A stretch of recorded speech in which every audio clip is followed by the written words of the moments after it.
I saw this out at the Telegraph live feed of that terror news, just horrific live feed. This is Sir Ian Blair, formerly the Metropolitan Police Commissioner. I'm afraid Manchester reminds me exactly of what happened after 9/11 when the United States published a complete picture of the way the bombs had been made up. We had the same protests. It's a different world in how the United States operates in the sense of how they publish things. In Brussels is our Kevin Cirilli. Kevin, what will be the president's response to a furious Prime Minister May today?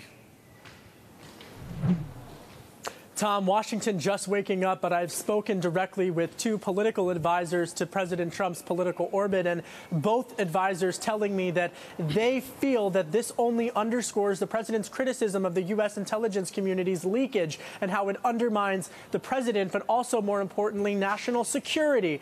Now, of course, all of this comes at a time in which several investigations in the U.S. intelligence community, as well as Senate and House investigations into the president and the leaks surrounding it, are ongoing. But President Trump set to meet at the NATO summit later today. And actually, we're just getting word that he just concluded and is still in meetings with European Union leadership.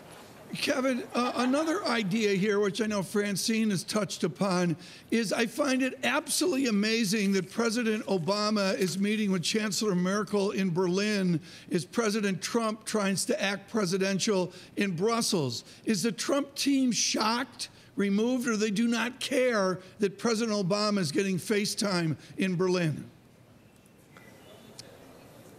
Publicly, they've been tight-lipped, but privately, there is murmurs that this is quite disappointing on behalf of the former president to be doing such, particularly to be engaging in such an overt political discussion while the president is making his first trip as president on foreign soil. Now, I can tell you that the top political lieutenants from the administration are currently gathering with EU officials in bilateral trade meetings. He has been accompanied by Gary Cohn, as well as General H.R. McMaster and Dina Powell, who have been with him throughout all of this trip. But again, as you said it, Tom, the Manchester attack really casting a shadow and influencing directly the president's first trip. Kevin, since you're with the president, how much do they spend time talking about the leaks back home? And President Trump is also trying to crack down on leaks back in Washington. Francine, you know, I have to be candid here that essentially this has been the most scripted President Trump has been since he has taken the White House. He has not at all done any unpredictable political moments since he has traveled overseas. Now, the reception that he received in Saudi Arabia and Israel is very different than the reception that we've seen here. Now, in Israel, Israeli Prime Minister Benjamin Netanyahu providing some political cover for him, saying that the information sharing between the two nations is, quote unquote, terrific. But the UK officials seemingly aren't taking that approach.